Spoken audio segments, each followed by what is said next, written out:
I want to talk about what happened in Florida, and this is just a quick segment, but in Florida, Governor DeSantis had a press conference, a lengthy presentation he actually gave, talking about the idea why Florida is opening up and how they handled things in Florida. The numbers they were told were real, and then the numbers that really were real. And so I asked Matt the Wonderful if he would please play this clip of Florida Governor Ron DeSantis.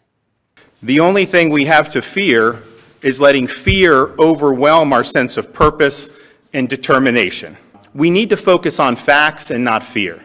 And I think that there's been a lot that's been done to try to promote fear.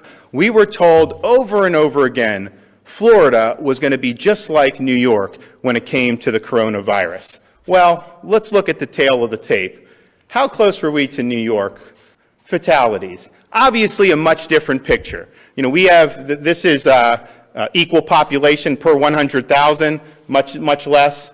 Even if you did absolute numbers, we have 2 million more people. New York far and above what Florida is. Same thing with hospitalizations. Hospitalization rate that is a mere fraction of what you see, not just in New York, but many other states. And so saying Florida was going to be like New York was wrong, and people need to know it was wrong.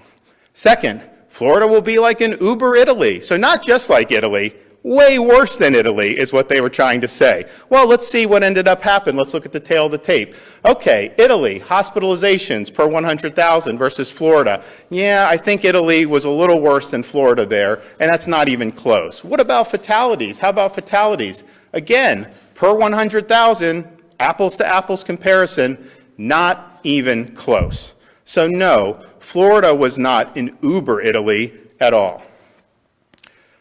We've talked about hospital capacity, and I remember reading that by last week, so this was in March, they said by April 24th, Florida would have 465,000 people hospitalized because of COVID-19.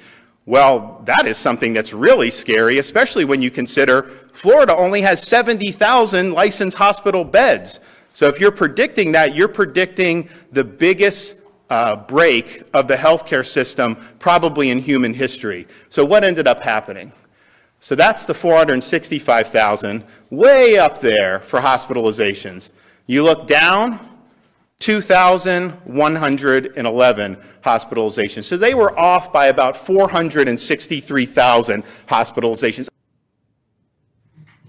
Folks, I just am thrilled to have that kind of data presented by Governor DeSantis. And I want to just wrap up 2 quick points about Florida before I turn to my next thing. One is that in Florida, what that governor did, what the state did, was instead of having one-size-fits-all policy, everybody shut up, stay home, don't talk, don't go anywhere, everything closed, they actually used information on the ground related to different areas of the state and the not the geography, but the demographics and the infection rate and the population rate. They actually used intelligent assessment of the various areas of their state. And then they were able to move forward wisely with respect to contain the coronavirus. I wish that video you were just watching could be watched by every single person in America who is afraid and staying home, cowering in fear.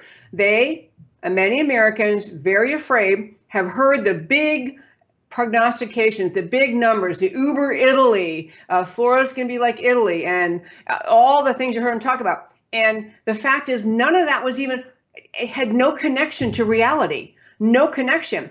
And I want to make clear, I am not necessarily saying that every person involved in concocting those kind of extreme numbers, those extremely exaggerated estimates. I'm not saying they're all evil and bad and some part of some plot, but I'm saying many people in America got caught up in the coronavirus hysteria, scariest time ever in American history, everything exaggerated, err on the side also of assuming more infection rates, more death rates. Just, we got caught up almost like mesmerized, hypnotized, duped into massive shutdown of America.